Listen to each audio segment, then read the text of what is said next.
You're listening to the Patriot Nation Podcast.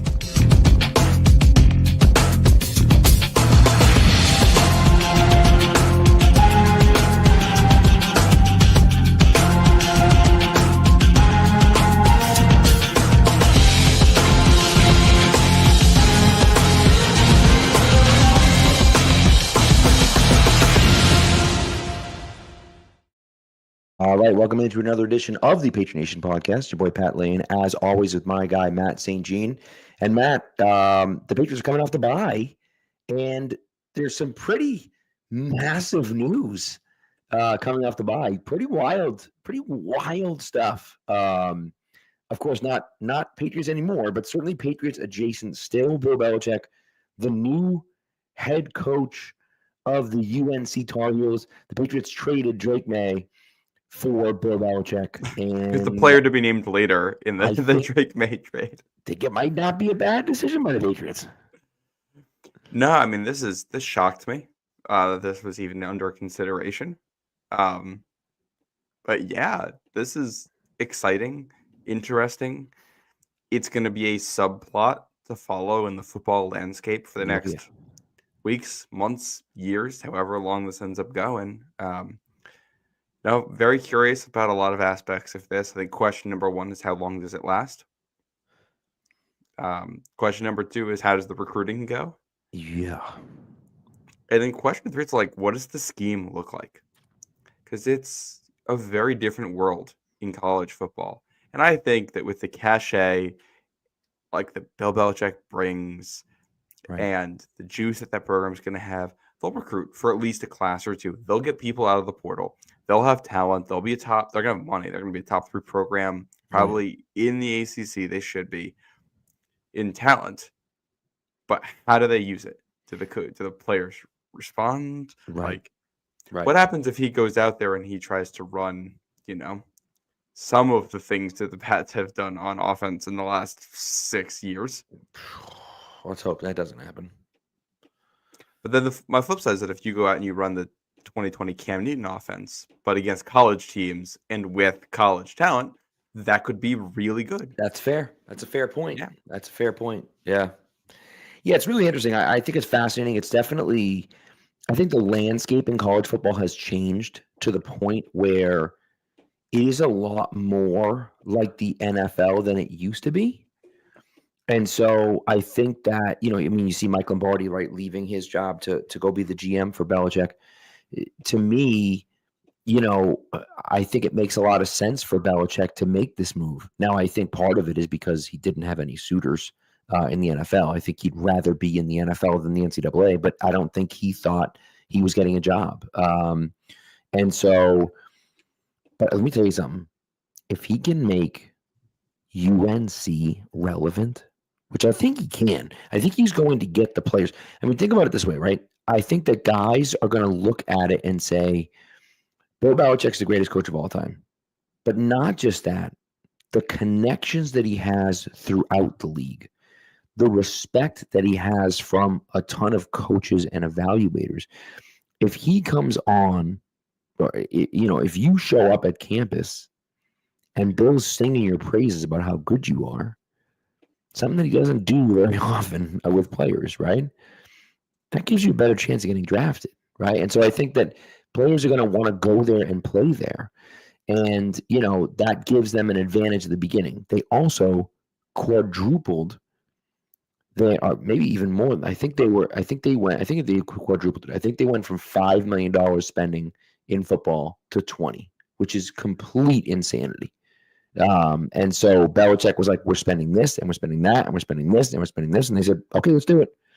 And I think it would be really, really interesting. I will tell you, if he takes UNC to an ACC title game or makes them relevant in any way, I already think he's the greatest of all time. I don't know how you can possibly look at how anyone could possibly look at it and say he's not the greatest coach of all time. To take this UNC team stinks and take them there, that'd be unbelievable. Yeah. He's going to play against Bill O'Brien now, right? That's same conference. You would think that'd be interesting. That would be fun. By the way, Yeah, I mean Castellanos, that was speaking of Bill O'Brien, did you see Castellanos is going to Florida State? no, I didn't. Yeah. Just ACC baby. another quarterback that can't throw the ball for Florida State. So, I mean, I don't know what they're doing, but sure. Great. Go ahead. It's just like, yeah. Anyways. No, I mean this could help build his legacy. The Yeah. flip side of this, I'm also very curious how this is viewed if it doesn't work. Did you Right. go and the offensive issues that had plagued New England since, parts of that 2018 season are still there and things look kind of stale. And, there's a narrative, true or not, that one of the issues in New England the last couple of years has been his inability to modernize on offense, combined with his inability to relate to younger players. Right. That narrative is going to go into overdrive if he struggles at the college level. And Oh, yeah. for some, you're going to get a lot of versions of history, whether they're accurate or not, that's going to say the decline of Bill, started in 2018 when that team struggled and Brady drags him to the Super Bowl and you get one last Bill hurrah, but that things kind of slowly faded off and it was just this gradual decline from then. And I don't know if that's fair or not, but that's going to be the narrative that's out there. And right. We'll see. It's not going to tarnish his legacy, but if his career ends with, 4 or 5 rocky-ish years in New England and then 2 or 3 rocky-ish years in college, that's, not what I think what we would have expected a decade ago. 100%. 100%. And I think that, it is a big risk for him. He wants to be a head coach again. That's for sure, right? It's definitely a risk, right? It is definitely a risk. And you're right. If it doesn't work out, if they spend the money, if UNC is willing to spend the money and they're willing to get the guys to go there, or, UNC is willing to spend the money, but guys won't go there because of Belichick's demeanor or because of the way that he acts or whatever the case may be, that certainly has a real chance of maybe not, as you said, maybe not necessarily tarnishing his legacy, but it leaves you with a bad taste in your mouth, right? Just like the end of the Patriots dynasty kind of leaves you with a bad taste in your mouth with Belichick. He didn't tarnish his legacy, but you really would have liked to have him be successful through the end of it, and he really wasn't. Just gets a little uglier than yeah. And so that's one of those things where it's like you wish that he had been able to do more. And now if he goes to UNC and it's a 5-year contract, but it's really a 3-year contract, really. So if he goes to UNC and struggles in those 3 years, then you're like, what the heck's going on? Whereas if he goes to UNC and he dominates, or again, not even dominates, just makes them relevant, their schedule this year is absolute cake. It is an absolute cakewalk. As Boss GM points out, he's not playing BC until 2027 because college football has their lineups all set. Their schedule is set for years in advance, and this is it's wild to think they're playing a bunch of nobodies this year. And so if they run the table or they go 8-3 or 9-2 or whatever and make a push, and again they won't necessarily make a push for the ACC championship, but they could get close to it at least. That would be pretty incredible. So then solidifies his legacy.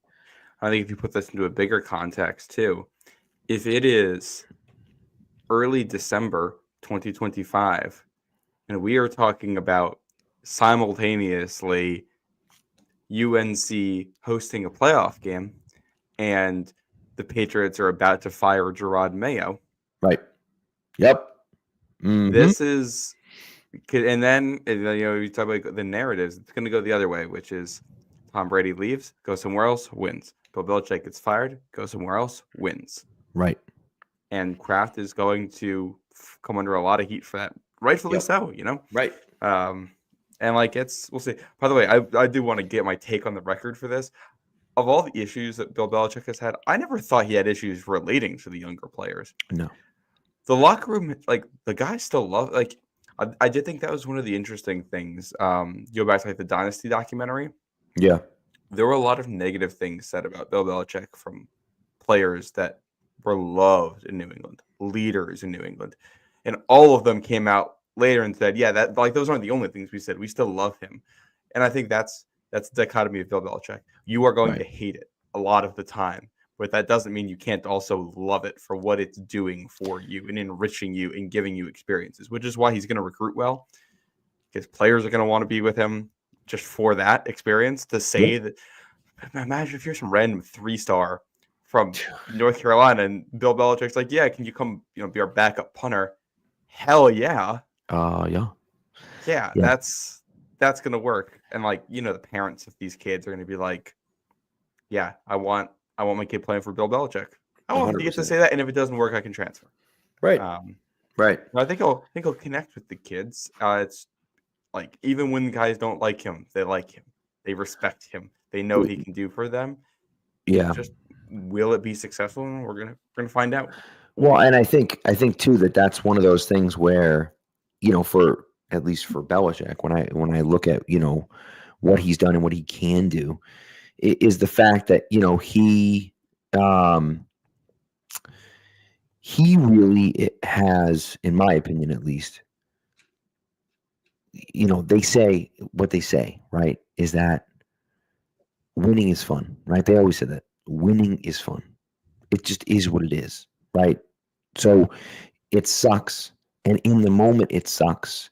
And, you don't enjoy it, but you're trying to win. And that's all that matters in that situation. And so I wonder if some of that will rub off on the college kids, if the college kids will rally around that and be excited about the fact that, hey, we get to all we care about is winning. Who cares about anything else? And they just put their heads down and work, and so I wonder if some of that stuff could work more, in college than it would in the pros, especially if it's new. And I think too, the biggest part of it is that, yeah, I'll work my ass off every single day nonstop if it means we're going to win. I'm not going to work my ass off every day nonstop if it means we're going to suck. Yeah. Right. And so you can get away with that when you're winning. Can't get away with that when you suck. And so Belichick, of course, nothing's happened in UNC, but the name is there. So for the next year or two, he'll have that situation where he can say, come and work your ass off and we're going to win. Well, right? And that's how it was in New England. Year one didn't go very well. Year two, obviously things get off to the worst possible start. And at that point, you're not there, but the rumblings there that, all right, maybe this isn't going to work out.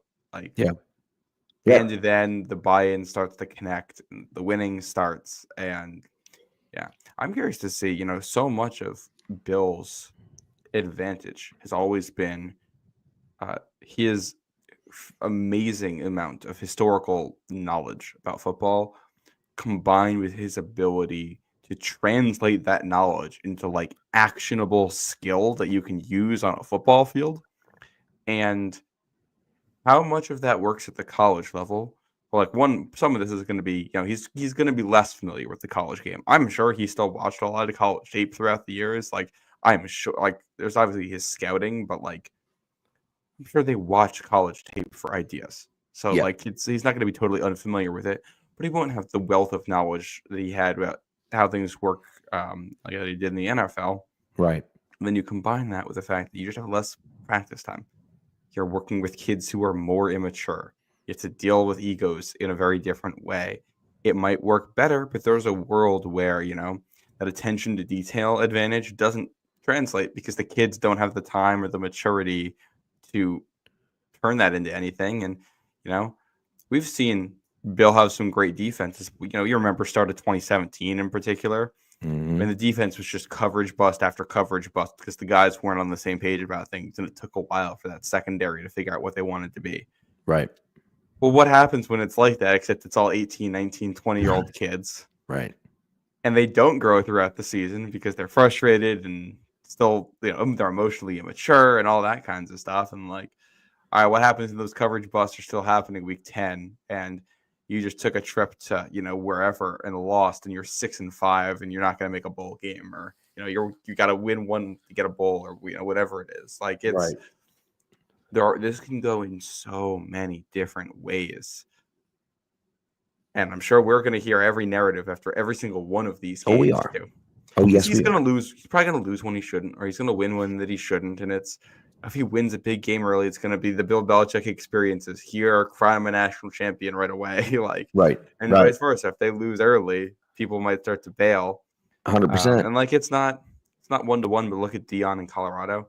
Last year they had the attention, but it was rough, really up and down.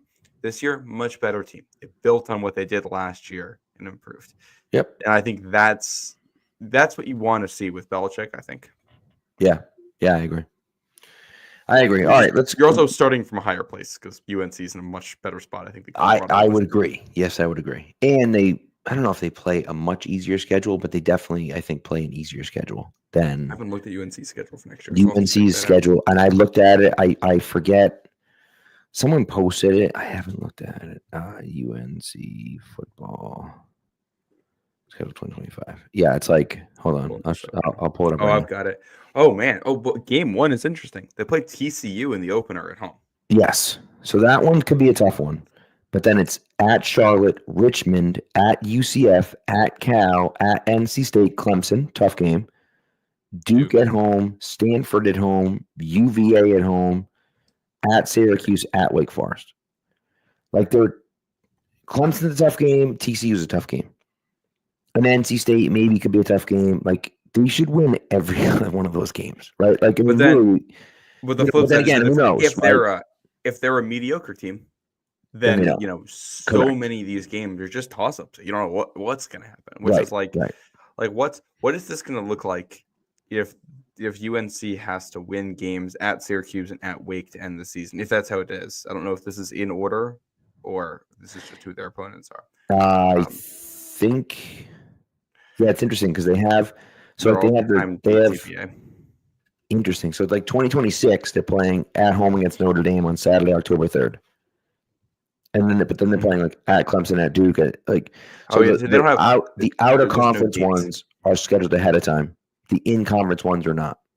Yeah, they'll get that soon, I think. You know what I mean? So, but that's 2026. So, but anyways. Well, what happens if Bill's got to go win a game at Syracuse in the Carrier Dome to, go be bowl eligible, that type of thing. What does that look like? Yeah. And that's a whole lot of words I just put together. I didn't think I'd ever hear come out of my mouth. Yep. But what happens if in week 2 of the college football season, the Bill Belichick coached UNC Tar Heels lose a game at Charlotte? Yeah. Be wild, wouldn't it? So anyways. All right, let's get into our first ad read, and then we're gonna do our we got a little mock draft, and then we'll talk some Patriots Cardinals. Yeah. So, of course, our ad read here is for Prize Picks. Prize Picks is the best place to get real money sports action with over 10 million members and billions of dollars in awarded winnings. Prize Picks has made daily fantasy sports accessible to all.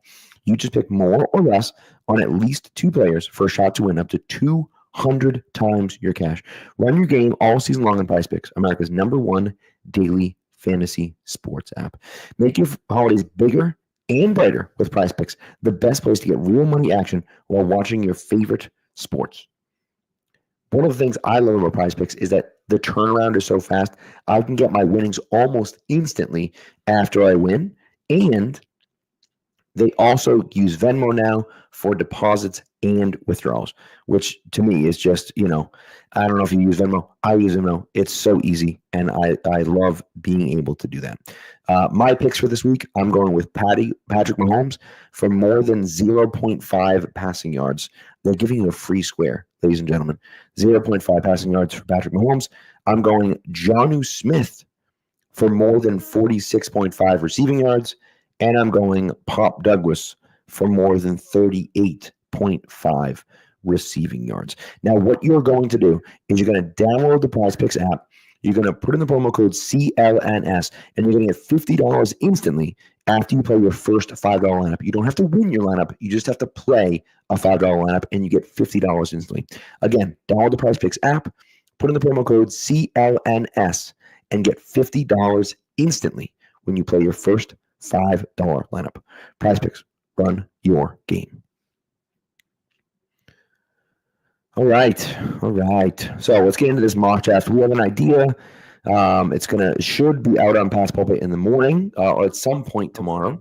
But we are doing a dueling mock draft. And here's the idea behind it, just to set the stage for everyone. The Patriots right now are drafting third. So we are having the Patriots draft third. We are only doing the top 3 rounds, which means their first 4 picks.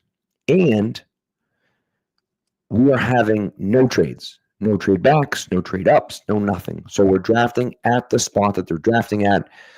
That way, it's just easy. We're using Tankathon for it. We're just saying that's all we're doing. We're not touching anything else. And so again, these picks may not be exactly where they are, especially for the one they traded for. But nevertheless, that's what we decided to do. So, would you like to start off the mock draft at number 3 for your pick, Matt, or do you want me to go? I don't mind going. I think this is actually perfect timing for this too, given award night in college football right now. So this is the current mock setup has the Patriots picking at 3 behind the Raiders and Giants. So in this hypothetical, it's 2 quarterbacks off the board to start the draft, and the draft starts with New England there. Mm-hmm. I'm taking Travis Hunter. I gotta watch the highlights. I've seen the clips. I didn't watch Travis Hunter film until this past week. I think his corner tape is better than Christian Gonzalez. It's insane. That's ridiculous.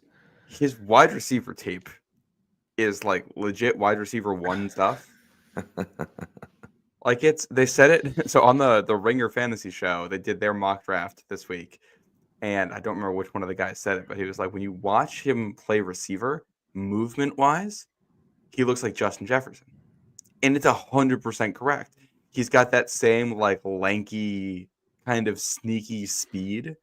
Yeah. But ability to stop on a dime. And so to break it down, and in case people don't know Travis Hunter, don't follow college football, he plays wide receiver and corner for Colorado. He's played over 700 snaps at each of those positions for the Buffaloes this season.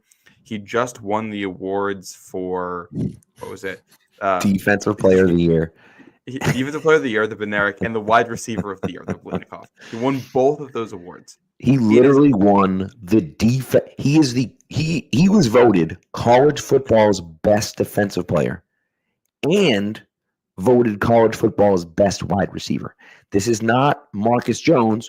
Love Marcus Jones. This is not Marcus Jones, who played cornerback, return kicks to, and played a little bit of offense. This is not Charles Woodson, who is an incredible corner, again, great punt returner, and played a little bit of offense on Michigan. This is a guy that plays every single snap on both sides of the football. Every snap. And it's like his ability, too, is like will he max out his ceiling at both positions? Almost definitely not.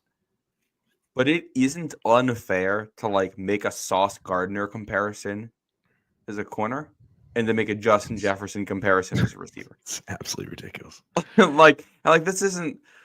This is not like, obviously wide receiver is a position of need. Corner isn't necessarily, but like he's the best player in this draft. Just take the best player. If I'm New England, what I'm doing is I'm making him a day 1 starter on defense. I'm going to give him packages on offense. Yes. I'm going to say, that's we're going to put you in the 2-minute drill. We're going to put you on some 3rd and 4th down stuff. We're going to put you in our red zone stuff, and we're going to go from there. And then after year 1, you reevaluate, and you see how he handled all of that. And you say, all right, can he do more? Should he do less? If he can play receiver, I think you'd rather him be a receiver than a corner if you have to pick one of them. So, if he improves at receiver throughout the year, all right, well, year 2, we're just going to make him a receiver, and he's just going to do that full time. Yeah. And then for his skill set as a receiver, too, he's like an X receiver.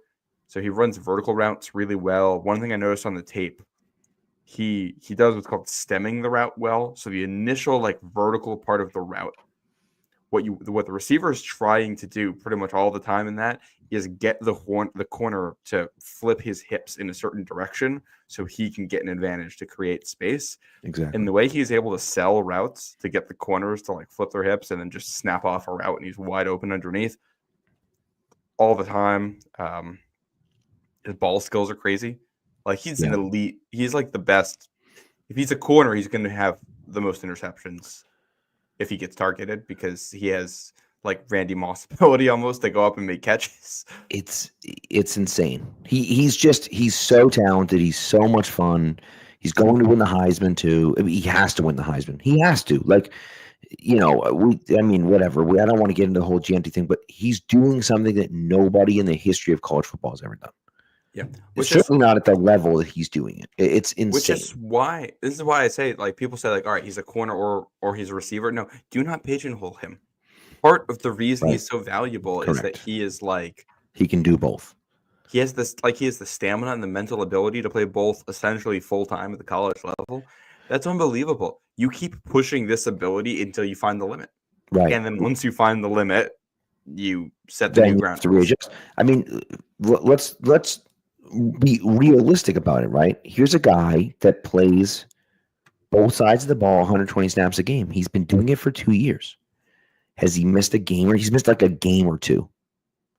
That's it. He's playing. It's not like he's hurt all the time. He's playing.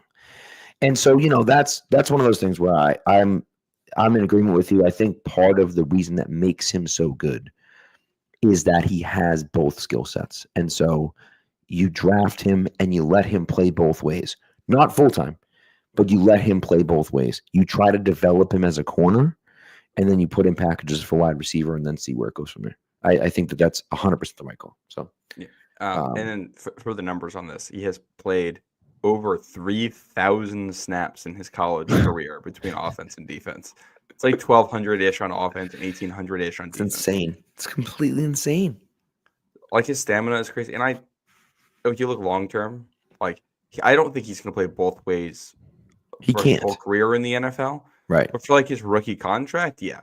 By year 4 or 5, you probably know which side he's better on, and he's going to play that full time or almost full time. Like maybe he's all right. He's just going to be a corner, but we can use it for trick plays on offense. Right. Like maybe you do that, or vice versa. He's going to be a receiver, but he'll also be our 5th defensive back if someone gets hurt. Yeah. Yep. Ooh, what a terrible interception by Purdy. All right, let's go to my pick. We love your pick. Let's go to my pick. Yes. My pick. We went back and forth about this. It's funny because I was like, I'm definitely taking Travis Hunter. And then I was like, all right, I'm going to pivot. And then you were like, yeah, I'm not taking Travis Hunter either. And you were like, oh my God, I just watched the film. I have to take Travis Hunter. Yeah. I was like, I've been telling you. So anyway, so for me at pick 3, I had the Patriots taking Abdul Carter, edge from Penn State. Let me hit you with some numbers, Matt.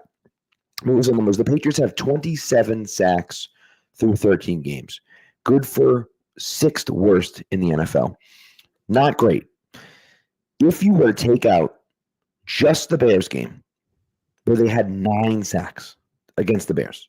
The Patriots had 9 sacks against the Bears, which is completely insane. But they had 9 sacks against the Bears. If you take out the Bears game, the Patriots have 18 sacks in 12 games. That's a sack and a half a game. Listen, to call the Patriots pass rush anemic would be a compliment. It is an embarrassment. They have 0 pressure on the quarterback. They can do nothing. To add to that fact, Keon White has been one of the most efficient pass rushers from the inside. The problem is they don't have anyone that can rush the passer on the outside. Yeah. Enter Abdul Carter. Freak athlete, guy who played off-the-ball linebacker last year, transitioned full-time to edge this year. He's an absolute game-wrecking stud. Are there some issues with the pass, with stopping the run and things? Absolutely. But he is such a freak athlete, and those are the types of guys that you have to have that can rush the passer. I absolutely love him, and I think that would be really I'm a big fan of him there at 3. I don't know if the Patriots will do it. I know the edge class is really, is really deep. So maybe it's not worth it to take. I don't know, but like, my goodness, like I can see throwing him in a defense and he just gets 10 sacks a year every year for the next however many years. More. You know what I mean? Yeah, More. no, right. and I like him. He's got versatility. I think you can line him up in a number of spots. Yeah. He's not like a super stout run defender, but he's so fast that he can make up for it. So like if you run away from him at all, he can chase plays down from the backside because of his speed. He makes plays on like passes down the field too because he's fast enough to get downfield and get involved. Like he looks like Joshua Uche, but souped up. Like more athleticism, like more refined as a pass rusher right now. I was gonna say he actually has some pass rushing moves too, unlike Joshua Uche. Yeah. It's just like a real special talent. I got to watch a little bit more of the film, but like the flashes are so good, and he can just like dial up a sack at any point. I think that's one of the things that makes him so dangerous because of the speed. Is that he can be silent all game, and then the big play where you need him, he'll make that play. So, and excited, he'll be in the college football playoff. Penn State hosting SMU, so we'll get to see him. On the big stage right there, and somebody said that reminds him of Micah Parsons. Yeah, because he wears 11 for Penn State. That number will get you. But even who was the Chop Robinson? He was Chop Robinson. Pass rusher last year. Watching his film last year, I was like, I just kept watching 11. It's like this dude is fast. Yeah. It's got to be the number. It's got to be the number. Edelman was smart. Of course, it didn't look fast when Drew Bledsoe was wearing it, but didn't look fast when Tyquan Thornton was wearing it. That's a great point. Are we going to see? That would actually be crazy though to see Julian Edelman's number worn by, an edge rusher in New England. That'd be interesting. That'd be really interesting. So yeah. Also, 6th and 2nd says Parsons fell off. Parsons did not fall off. The Cowboys are just absolutely terrible. Parsons, I think, was hurt for a while, wasn't he? Yeah. So, anyways, I think I'm going to go, and then we'll go back to you. How's that sound? Yeah. Yeah. So my second round pick. This is what, pick 35, I believe it is. I think it's I'm going. What?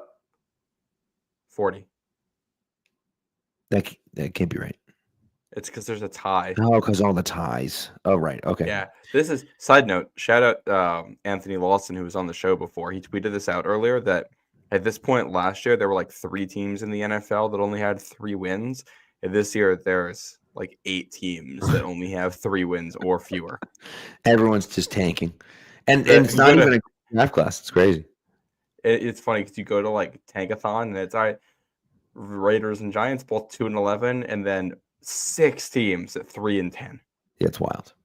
If the Pats won Travis Hunter, they gotta lose the last 4. They sure do.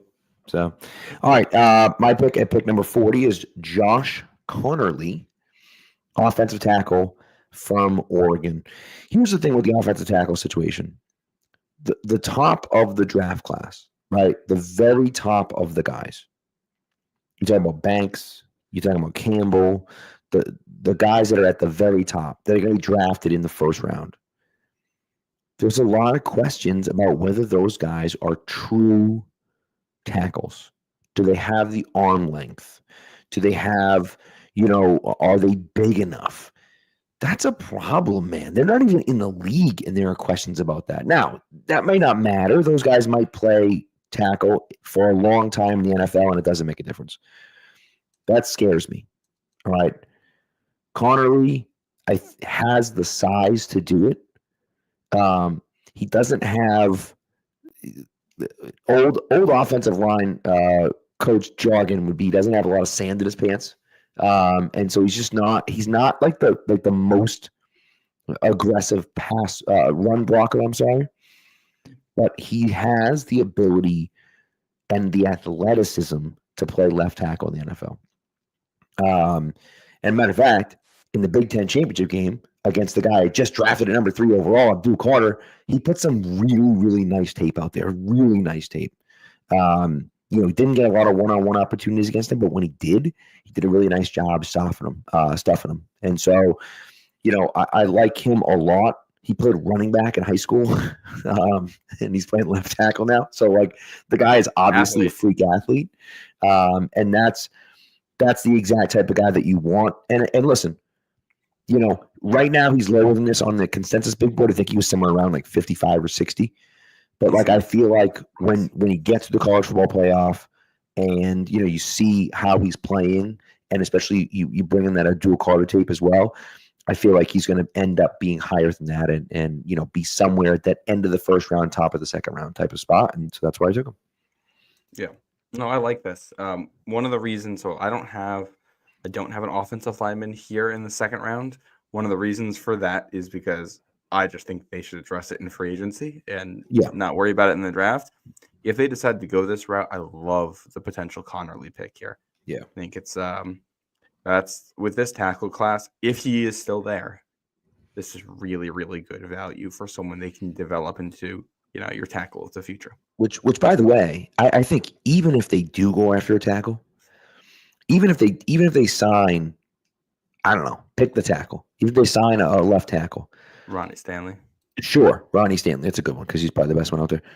Even if they sign Ronnie Stanley, I'd still like them to make this pick because I think he has the athleticism to play right tackle as well. And I'm not sold on Caden Wallace yet. Maybe Caden Wallace goes up to the next 4 games and we're like, holy crap, this guy's a beast and he's playing fantastic and whatever, right? Maybe that's the case. But like, I don't know. Are the Patriots going to go out and sign 2 starting tackles? If they don't, then it's like they still have a need there, So that's why to me, even if you do go out and address left tackle, you may not need a left tackle, but like you need guys that can play. And if you think this kid can play, you take him there. You can't have what happened the last few years where your offensive line is just an absolute like dumpster fire. And so that's why for me, I like the idea of taking him. Well, like that's even if you sign 2 starting tackles, if you like a tackle, right, take one. Like just keep them coming. There's nobody at this point. Nobody on this offensive line has played well enough that they should feel secure in a job for next year, except for probably Mike Owenu. By the way, I see Boss GM in the comments talking about this free agency class for tackle. I'll just call out the specific names that I had in mind, which is Ronnie Stanley or Cam Robinson at left tackle and Morgan Moses at right tackle. We'll see if that pans out. We'll see what happens there. But I think that's good enough to band-aid the problem for 2 years. Yeah. And then try to draft someone, try to draft a guy, in the second or third or fourth round and see if he can develop him, right? See if Caden Wallace develops into a starting right tackle. And if he does, then you're like, all right, I feel good about Ronnie Stanley at left tackle. And maybe we didn't love, what's his name at right tackle? Who the hell's the guy you just said? I just flew out of my Morgan mind. Moses? Morgan Moses. Maybe we don't love Morgan Moses at right tackle, but if Caden Wallace is developing a good player now, Morgan Moses isn't playing in there. You know what I mean? So I think that, that's one of those things. So. Yep. My pick here in the second round. So I went, it's funny because Pat and I have been prepping for this all week, and I sent him all kinds of names who I wanted to take in this spot. And I actually am writing down the other piece. And I've totally abandoned my list. We're giving Dante Hightower a friend. Bringing in another Bama linebacker. Jihad Campbell. Who, another linebacker that wears 11. Campbell is just athletic, really solid linebacker. He's gotten better each of his 3 seasons at Alabama. He's still pretty young, really athletic, has been a good coverage guy and gotten better throughout the season in coverage. And he can play every spot at linebacker. They'll line him up off the ball. They'll have him blitz. They'll have him go on the edge and play the edge. That's the kind of linebacker that this defense needs. They haven't been able to generate pass rush this year with their linebackers, really. They haven't been able to stop the run. They haven't been able to cover the middle of the field. So getting somebody young who kind of plays the Jelani Tavai role, but who has that athleticism, that upside to become a really like a Pro Bowl level guy, if you max him out. Let him develop with Dante Hightower, who, a guy who came up in that same program there. True. And but then, Bentley's getting older too, so you're going to need to replace him long term. So this is a guy who can probably be a role player for you year 1. hopefully develops into a starter by the end of year 1. Year 2, you're hoping he's really a starter, and by year 3, you love for him to take over the green dot on the defense, a key player for you. That's a good. I mean, I like that a lot, man. You need that guy. You need guys like that on the defense. The defense doesn't have a ton of speed. It feels slow at times. And so adding athletic, fast guys in all of those areas, right? Whether it's, D end or, edge or D tackle or linebacker or safety or corner, like you need to add more speed and athleticism on defense. And so I like the idea of doing that. And of course, you're doing it at linebacker where the Patriots clearly have a need right now. Obviously, clearly Juwan Bentley's hurt. That hurts the Patriots this year. But it's not as though like 4 guys are hurt. It's 1 guy that's hurt. And so, yeah, some guys are playing out of position. They're slotted out a little bit. But like that worries me that like 1 guy's hurt and now they're linebackers look like trash. Like that's not great, And like I like John Tavai a lot. He plays a specific role. If he's not in that role, he doesn't look good. Right. And so like he can't play the Juwan Bentley role. He's got a role, he just can't play that other role. Yeah. Right. And maybe this kid can do that, right? And maybe he won't be able to do it like day 1, but maybe he can develop a new guy that can do that eventually. And I think that that's valuable where he may not play the Juwan Bentley role right away. He may not even play it while Bentley's here. But if Bentley goes down or, if Bentley's hurt for a game or 2 or whatever the case may be, he can step in and play that role. Well, and he can also, like you talk about the Alabama linebacker legacy, like there's some Mac Wilson to his game. Yeah. Especially with like he's 245, so he's not quite the 250 that sometimes you like out of your like run stopping linebacker, but he's over 240. He's fast. He hits hard. I'm like, all right, well that's Mac Wilson. So if you get a chance with Mac Wilson as an athlete, but you're getting him young, and the opportunity to groom him into a guy who's not just a situational pass rusher type. Rotational linebacker, but into someone who can be a 3-down backer for you. I really like that with where this defense is. The spine of this defense needs to be really good. Yeah, I agree. They got to keep investing in it. Yeah. All right. Now we're on to the 3rd round. Yes. This is going to be still me, I believe. Yes. Yes. So this is, I'm going to have to watch a little bit more tape on him, but I've heard a lot of people talking about him, did some research, found some clips. I think I'm all in on this guy. Once I get some more film, this guy's going to, I think, might be my guy in this draft. Talking about Mr. Gray Zabel. You haven't heard of Gray Zabel? He is an offensive lineman from North Dakota State. They produce a lot of guys for the NFL. Love it. Played there for 5 years. He's played every single spot on the line, all 5 spots, at least 200 snaps at every spot that isn't center.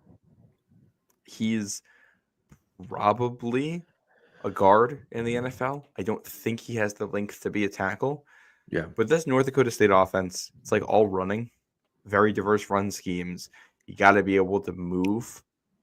And it's like, all right, if we get a guy who can be a guard, who can move and who can hit people and who's experienced, that's a guy who in theory can step in right away as a starter at left guard, can be a backup center, maybe can be a backup right guard. If they want to shuffle things around, maybe he starts at, maybe other things work out for you. He starts at right guard and we're going to kick on when he back out to tackle for next year. We're going to try that.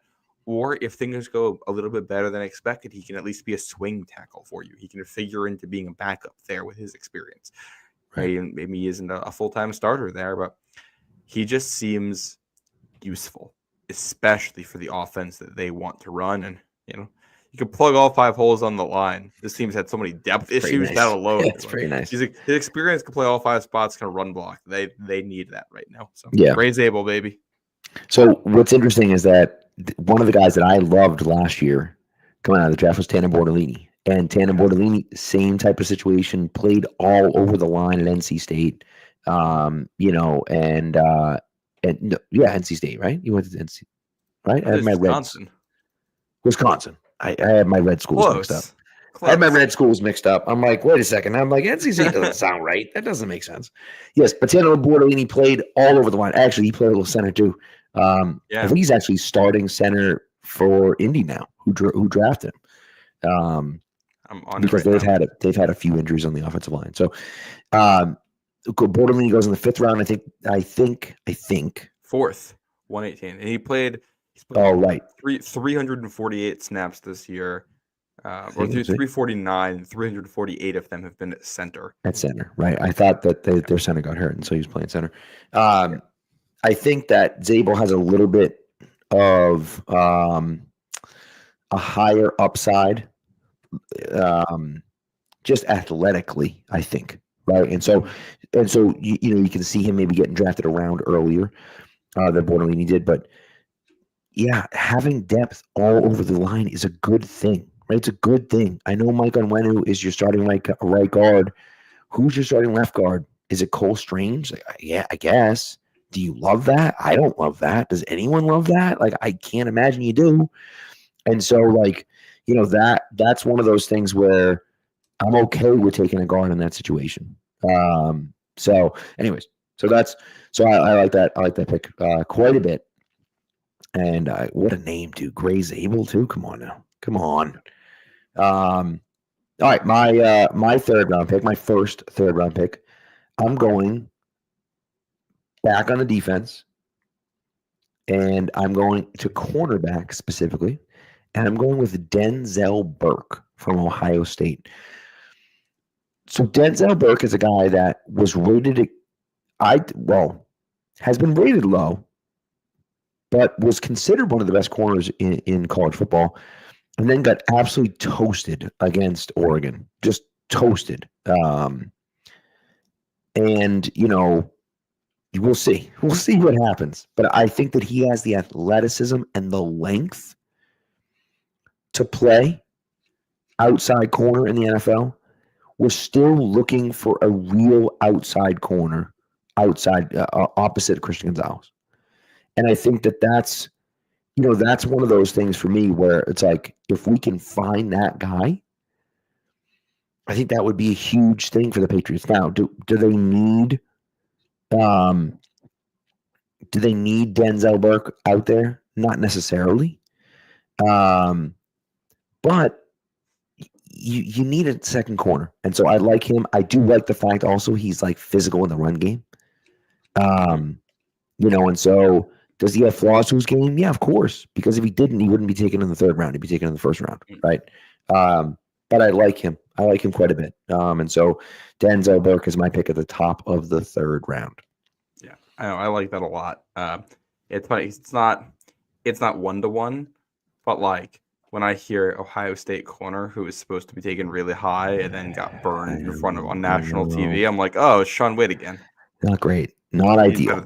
I think he's better than Sean. I think so too. Yeah.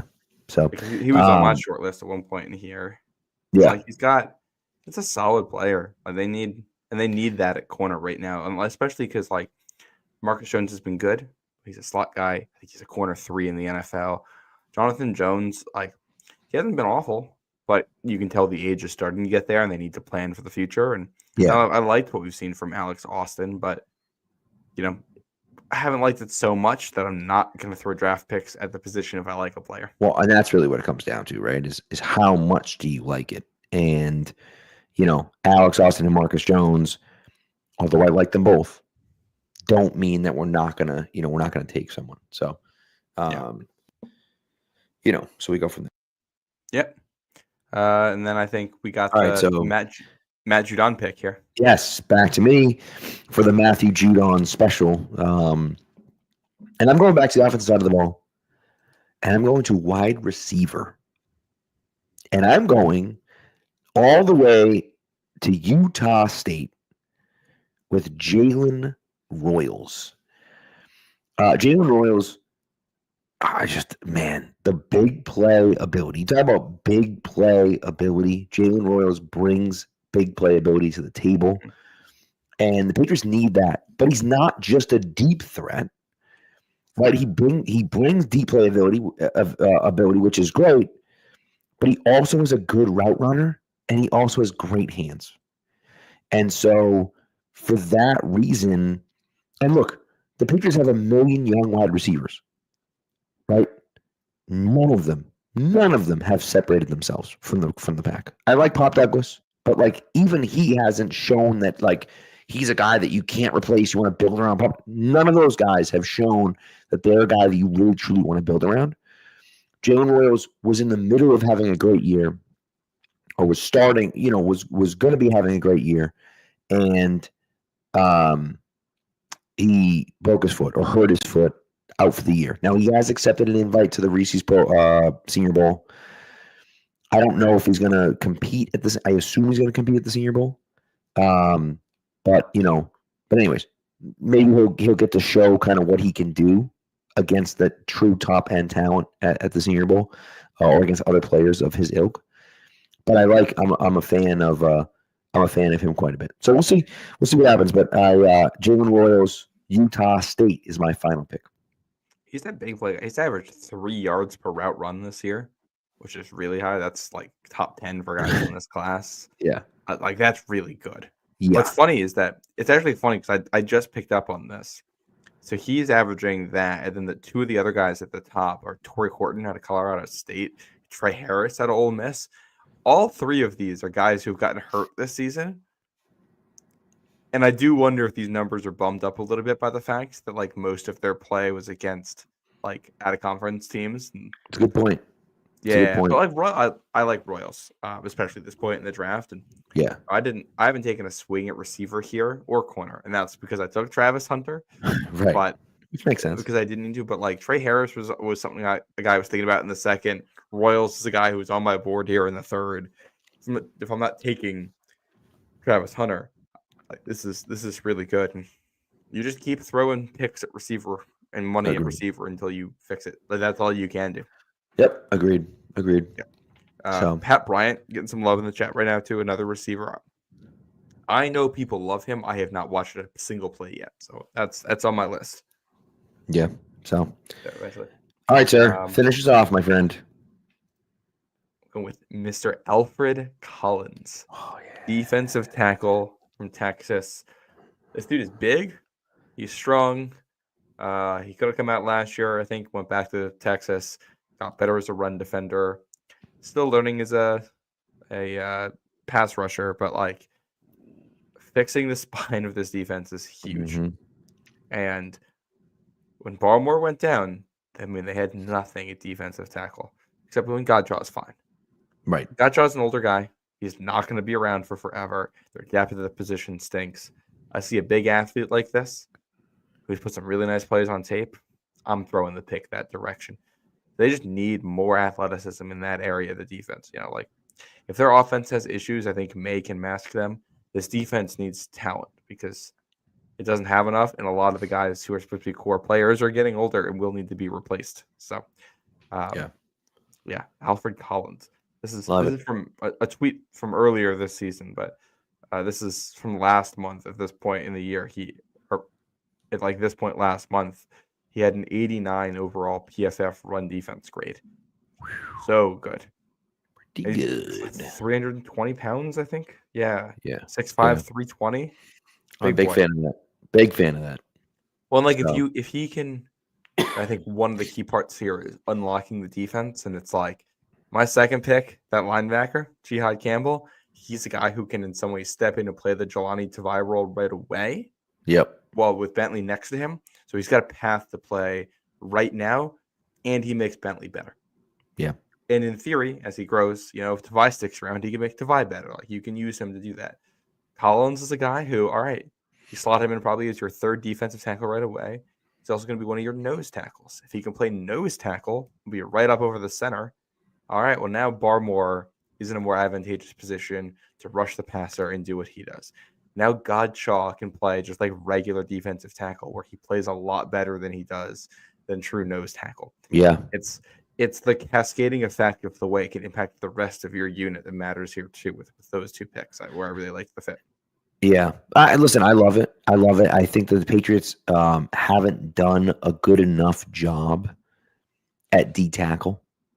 I really wish and not that it matters, but like, man, imagine if they had drafted Devondre Sweat in the second round at 37, right? Instead of Jalen Polk, how much different their defensive line would look right now with Devondre Sweat in there. I mean, he's playing so well right now for Tennessee, and so that's the type of guy that that you want to see. Anyways, so I like this pick a lot. I like this pick a lot. So yeah, and I like your I think either way here, the team will be in a good spot. I just saw this comment, so I'm just going to throw it out there because there's a draft connection to it. Old Man Mob mentioning Javon Holland, saying if he leaves the Dolphins, Pat should throw a bag at him. I forget who it was now who said it. I think it was Dane Brugler. Can't say for sure. He did his first mock draft, and I want to say he had the Dolphins taking Malachi Starks, the safety out of Georgia, and the comment was basically that the Dolphins haven't loved Holland's play this year in a contract year. Okay. And then I saw that, and I went to his PFF page, and it was way worse than I expected it to be. So I haven't watched the tape on him. But I found that interesting because I've always liked Holland, and I've always thought he was a pretty good player. Yeah. But they're not. Sounds like that might not be the opinion in the building there in Miami, and maybe that's. I don't know. We'll see. I also think it's notable that they ran that whole defense ran Vic Fangio out of town last year. And I was with Philly with the best defense in the league. And I'm like, all right, that does from a culture perspective that concerns me. If they can run Vic Fangio out, I don't know if Holland had any role in that. If they can run Vic Fangio out of town, I don't want them with whoever our defensive coordinator is going to be next year. Because if it's DeMarcus Covington, he's still going to be young and growing.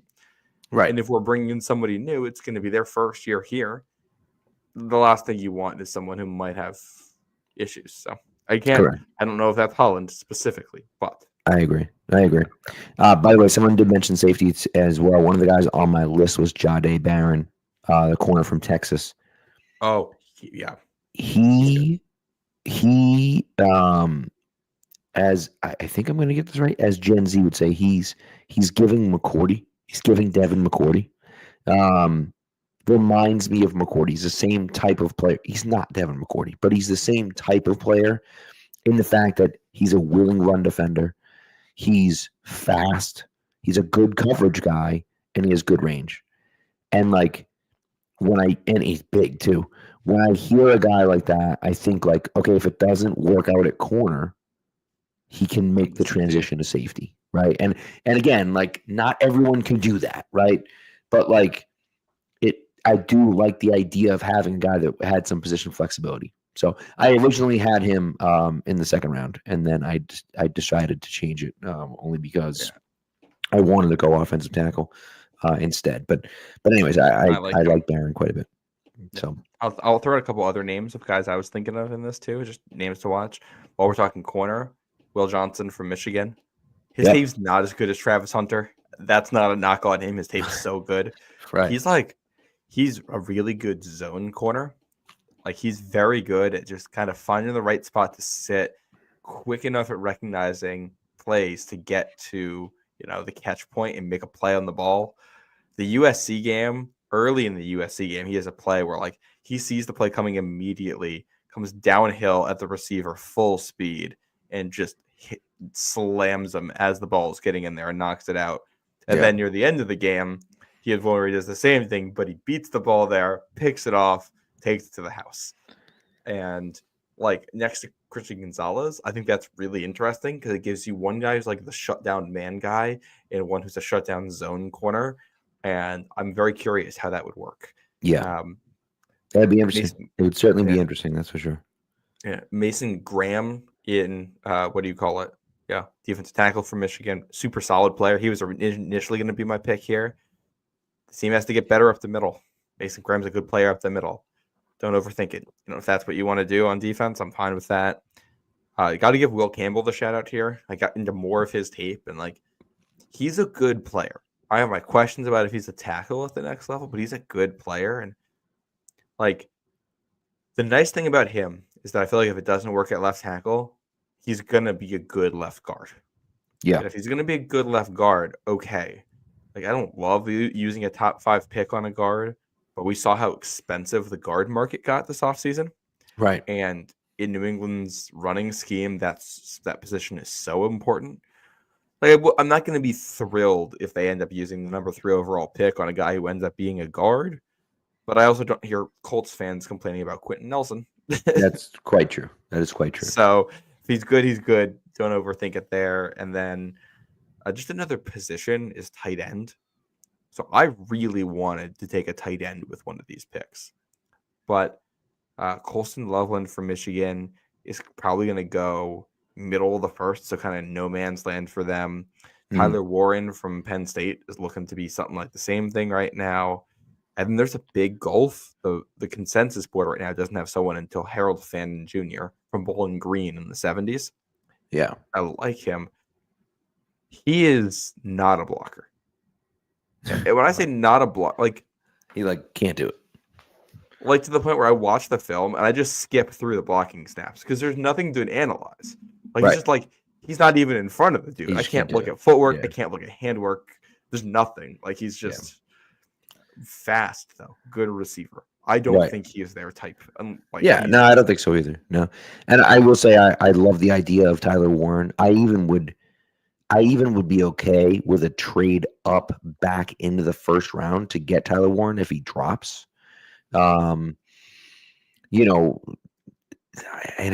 to remember where Noah Fant went because I remember Iowa that year had Hawkinson and Fant, and Hawkinson went I think 9th or something like that, and Fant I think dropped all the way into the 20s and ended up going to Denver. But anyways, either way, I think that Tyler Warren's just a monster. I would love to see it, but again, I don't know.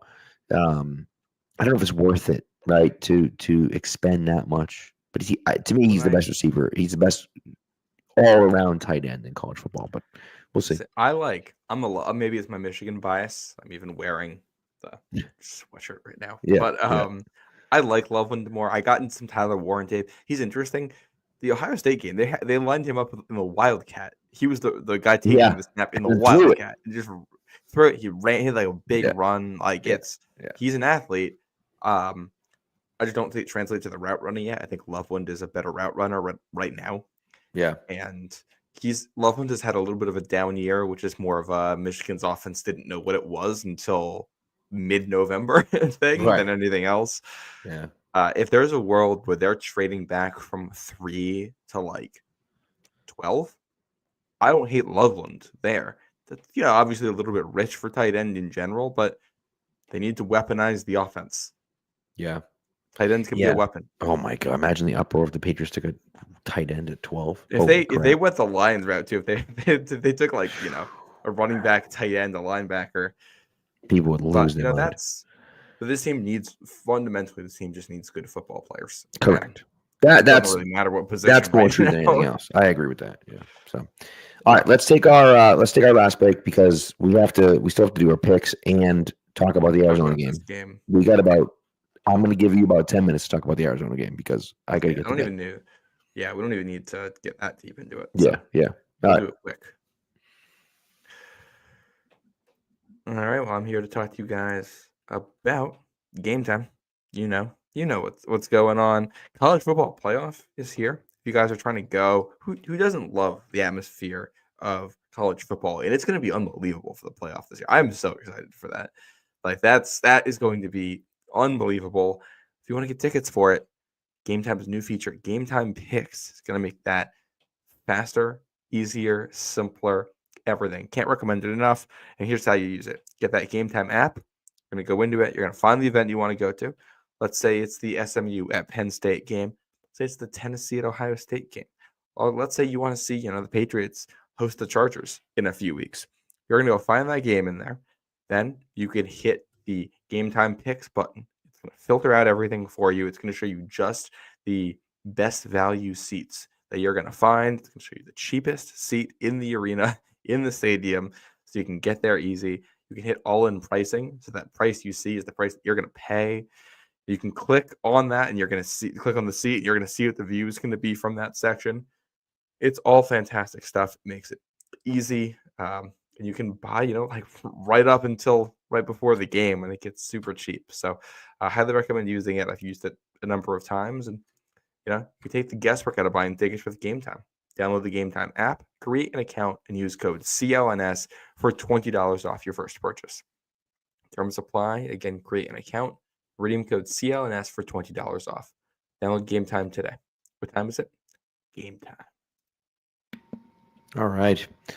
All right, let's get into the Arizona Cardinals. As you can see, I actually turned my lights up so you can actually see what the hell's going on. The kids used the dimmer down here, and it was pretty dark, but now it's light. Arizona Cardinals, Patriots in Arizona on Sunday at 4:30, or 4:25, I guess. But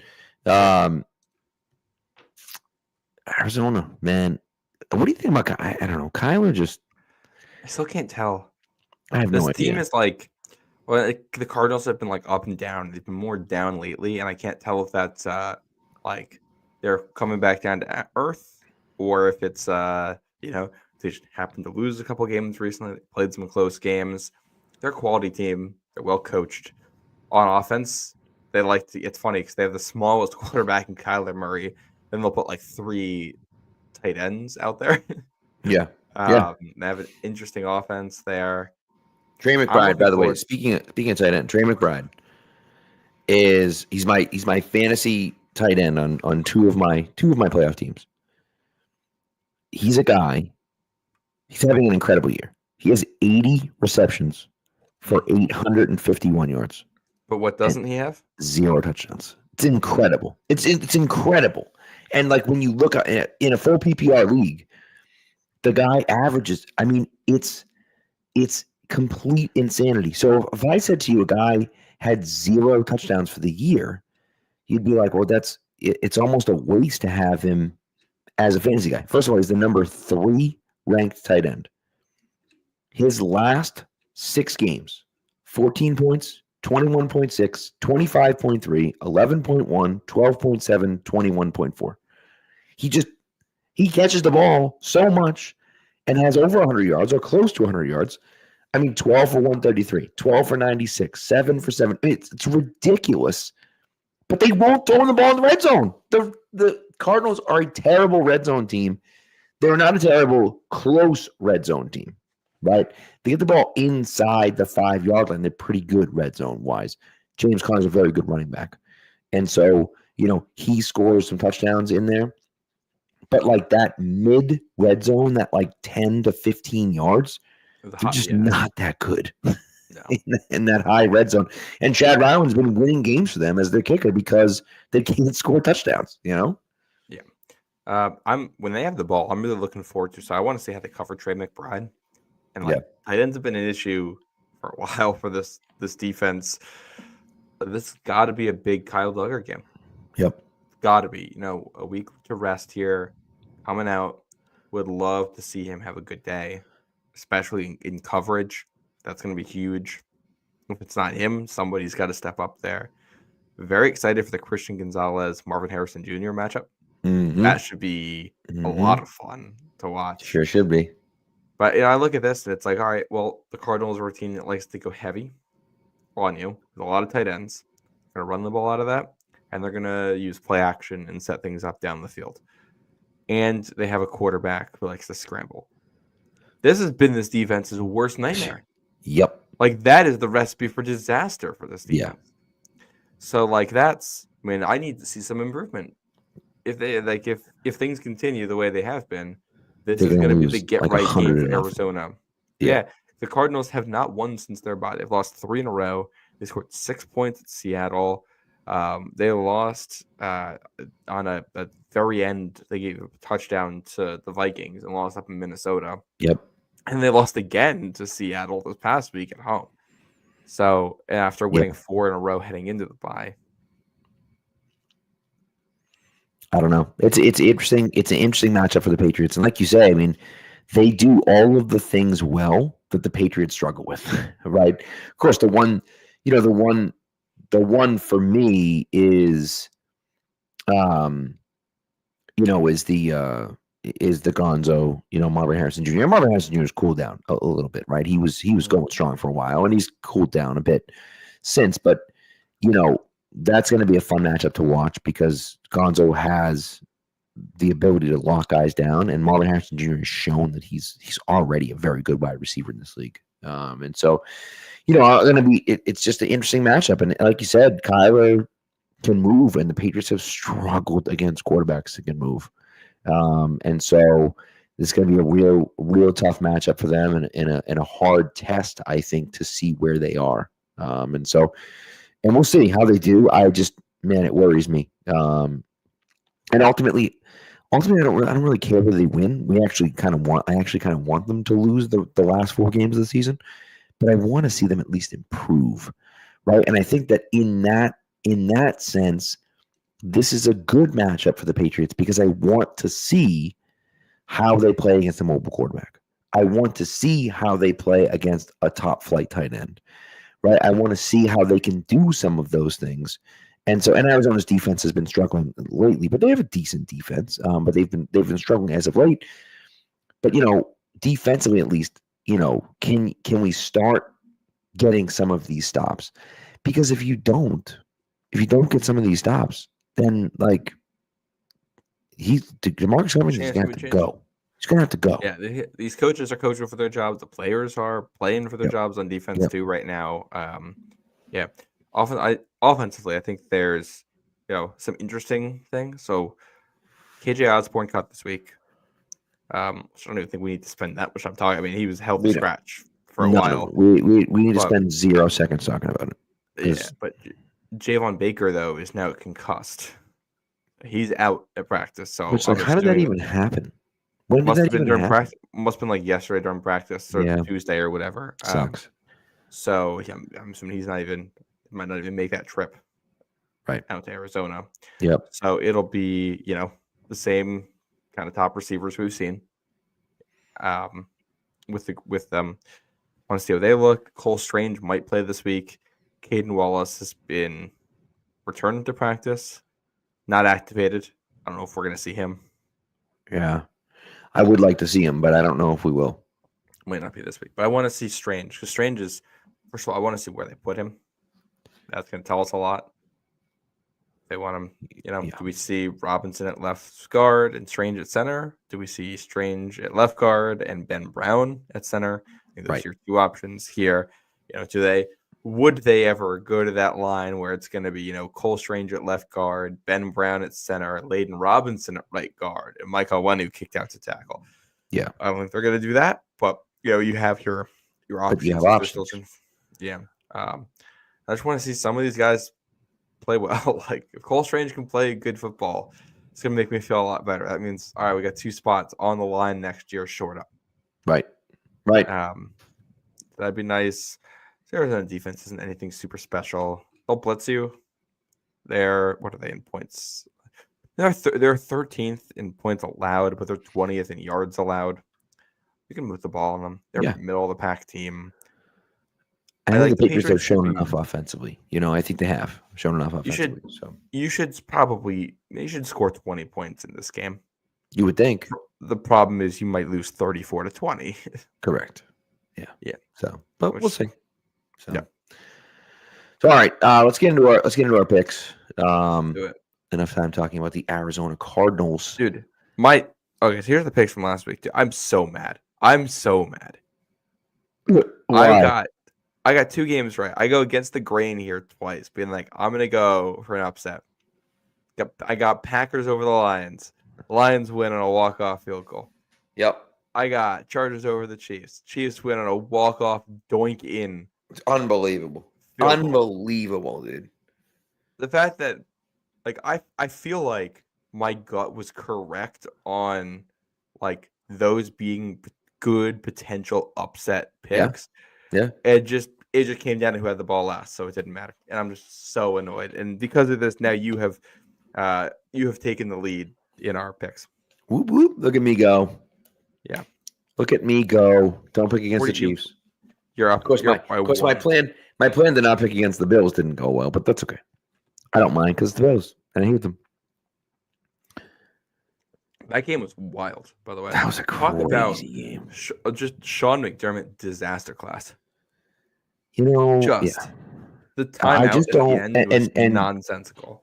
kudos to Brady for calling it out, because it was like, what the hell was he thinking?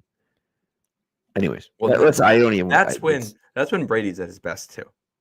Get judgmental. I like you when you're judgmental. Yep. But yeah, I agree. But yeah. All right, our games this week. One of them just wrapped up. Yes. Rams, Niners. We got Dolphins, Texans, 1:00. Steelers, Eagles, 4:00. The 4:00 slot this week has two really good games. And then Packers, Seahawks Sunday night, and Bears, Vikings is one of the two Monday night games. Yeah. By the way, I saw someone cashed a bet 24,000 for no touchdown to be scored tonight against the Rams and 49ers. Oh, cashed it. She put 1 cent on it and won $24. I was like, bro, if you could imagine if you put like $1 on that instead. She would have won. Crazy. She would have won $2,400 or 200. Yeah, $2,400. She put 1 cent on it. Yeah. And then she put $1. She would have won $2,400. It's wild. Anyways, we both had the Rams in this game. I don't think we need to talk about it. No touchdown scored, 12-6. Just an absolute slog of a game. Brutal. So both of the Rams, chalk one up on the board. Ding. Got it. Love to see it. Love to see it. Next is Dolphins at Texans. This is our 1:00 game this week. I'm going with the Dolphins. And I'm going with the Dolphins because I think that they are on a roll right now. Tua has been incredible. He's been putting up wild numbers. And, they're still alive in the playoff hunt. And I think that, they're still fighting for a playoff spot. And so they're the hungry team. They're playing in a dome. I think that, that gives them, not that it gives them an advantage, but they're not playing outside in cold weather. Let's put it that way. So I think that the Dolphins go into Houston and win this game. That's very interesting. This to me is like the bad vibes bowl. Two teams that have talent but are just like, something's not right here. Right. I'm gonna take Houston. I don't feel great about it. Yeah. I think they're like marginally the better team. Yeah. That's all I got here. I don't have a whole lot of insight on this one. No, and the Texans, they have a 2-game lead right now in the Colts, and the Colts are just terrible. But like, I guess the Colts could maybe catch them, but like the Texans, it feels like have already won that division, but they're like playing with their food here. Like they're just not. Well, they haven't really played well.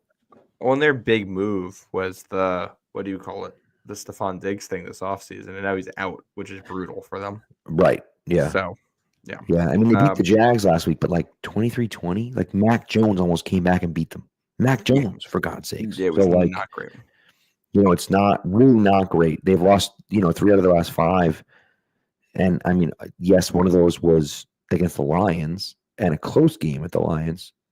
Right. That was the game where Jared Goff threw 5 picks and they still won.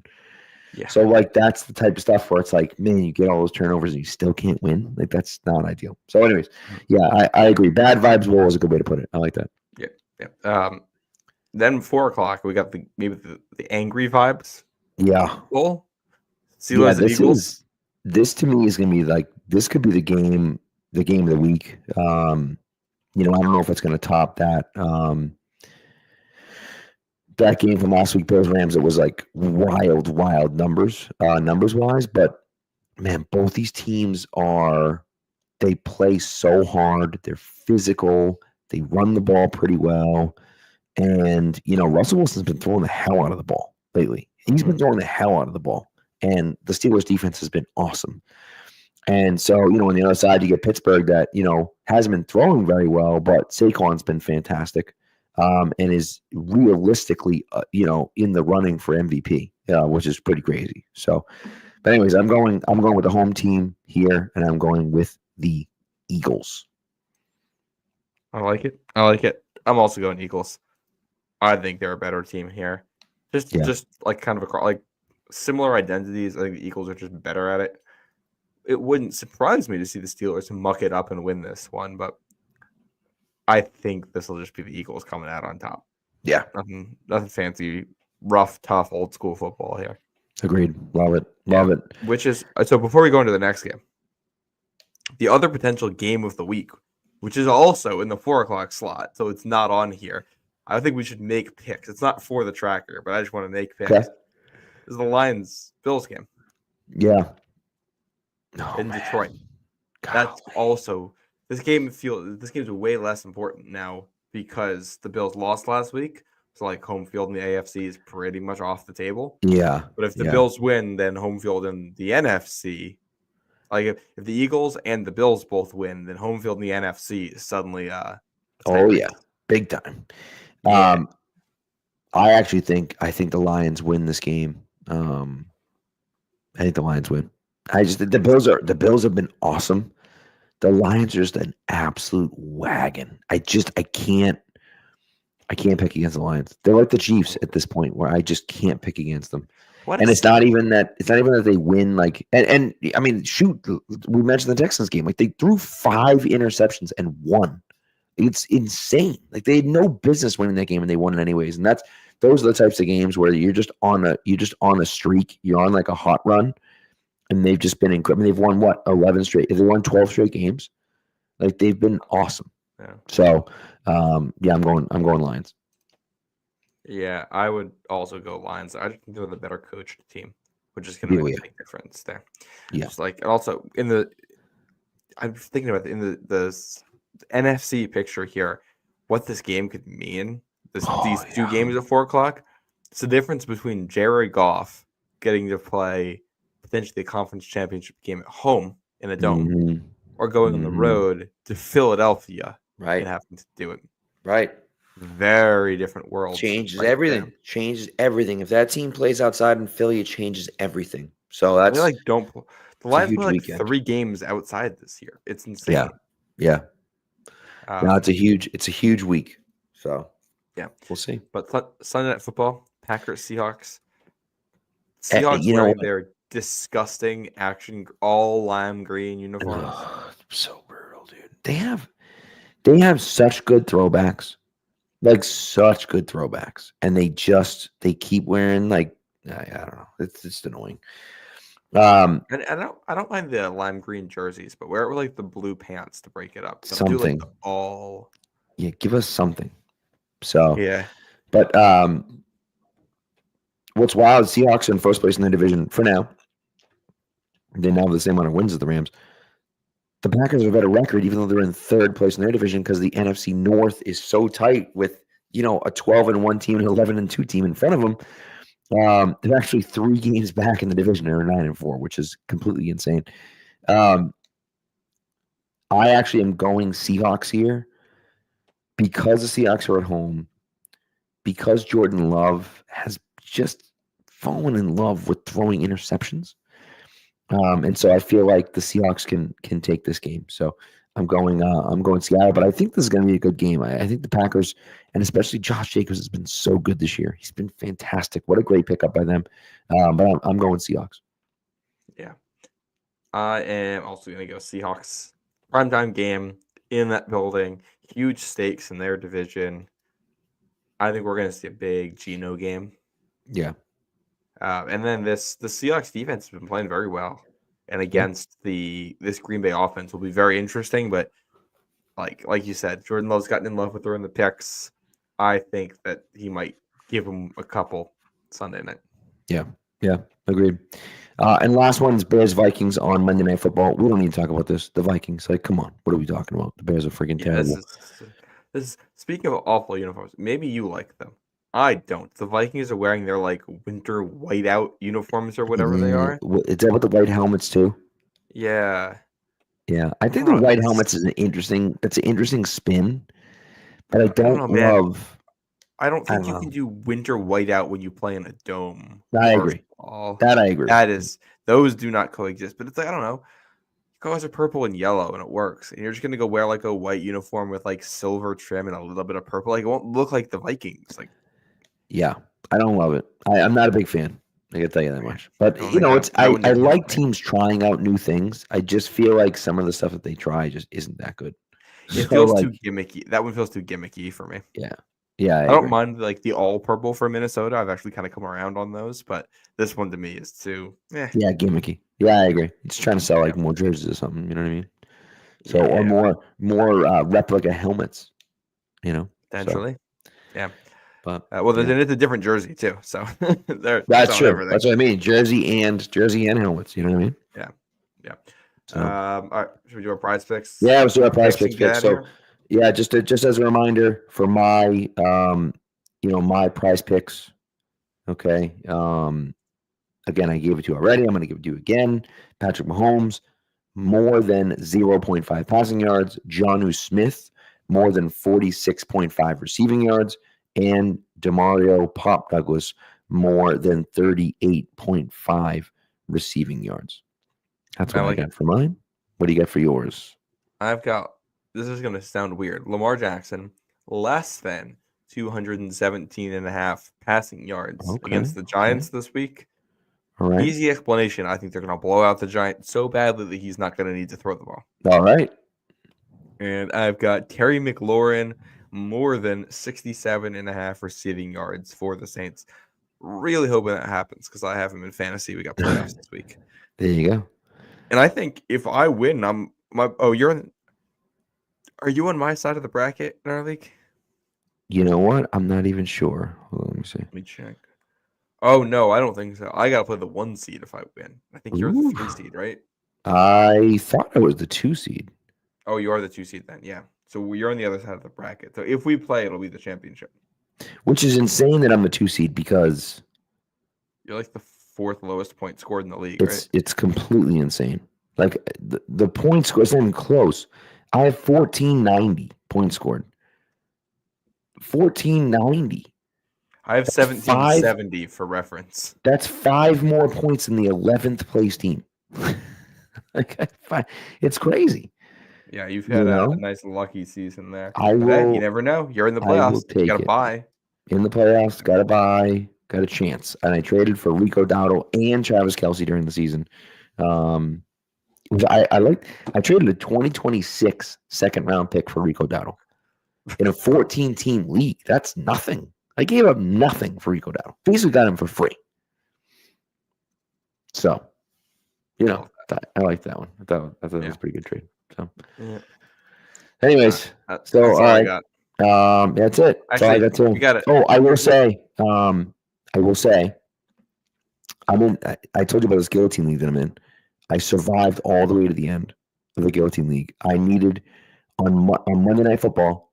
I was down. I was in last place going into Monday Night Football. I had Chase Brown and Jamar Chase going, and I needed 40 points in full PPR. Jamar Chase got me 45 by himself. He did it by himself. But so now we're in the Final Four, and the Final Four play the next 3 weeks. Cumulative score wins. So it's been a lot of fun. So I made it into the money round. So I'm excited about it. So yeah. I got a great note for us to end this on. Let's hear it. This is from tonight's 49ers Rams game. Do you see this about Devondre Campbell? I saw a note, but I didn't actually click on Twitter and read it. I'll read it. This is about 49ers linebacker Devondre Campbell. Shanahan just said that he this is from quoting a tweet from @KP_show. Told the coaches that he didn't want to play today. The Niners tried to put him in during the third quarter, but he went to the locker room instead. It's crazy. Wild. Absolutely never seen that crazy. Before. So what a world we live in. And this is one of the guys I follow said that it's very similar to what the closest the NFL has come to a player retiring mid-game. Vontae Davis. Remember Vontae Davis was like, peace out, we're out of here. Mid-game.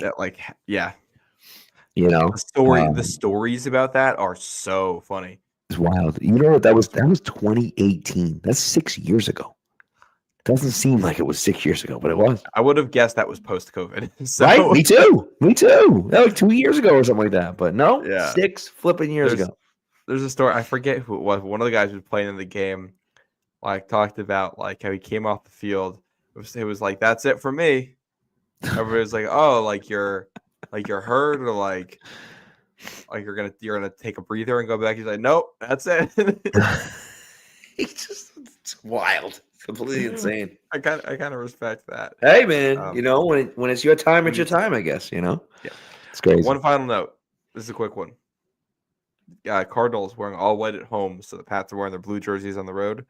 Pats are wearing silver helmets, blue jerseys, silver pants, and blue socks for the second time ever at State Farm Stadium. Oh. We do not need to talk about what happened the first time they wore those colors in that stadium. No, we don't. So let's get a little. Maybe we can get some good juju in this now. No, we don't. Yeah, that was bad. Yeah, that was Okay. The worst. I was talking to some of the other coaches. For those who don't know, I'm coaching girls basketball this year, and I was talking to some of the other coaches, and we were chatting about Belichick and stuff. That last night we were talking about it, and one of the guys was saying he's a Giants fan, and I was like, God damn you, freaking Giants! Giants suck. Like, but he's like, well, Patriots can't beat us, and I'm like, yeah, nothing I can say. What am I gonna say? I can't say anything. Freaking Giants fans. Nothing. So, but I mean. How about make the playoffs? Every time the Giants make the playoffs, they win the damn Super Bowl, but they can't make the playoffs.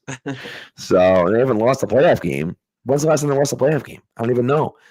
Well, because they were in the playoffs the other year, the year they got super lucky and beat the Vikings. Super lucky and beat. What year was that? 2022. The year the Vikings were. That's what it was. That's what it was. Right. The year that convinced them to give Daniel Jones. That's right. But Eli didn't lose a playoff game for a wicked long time because he only went to the playoffs. He went to the playoffs in 2007 and then didn't go back until 2011. Well, did they? I think they might have gone in 2008, but it was awful vibes and they lost right away. I don't know. Something like that. I don't think they did. I'm curious. I don't think they did.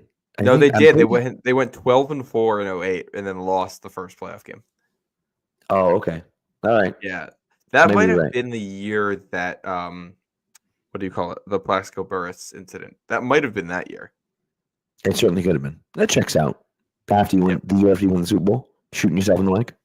Yeah. And then they went and they won in 2011 and they went back in 2016. Yeah. But lost in Green Bay.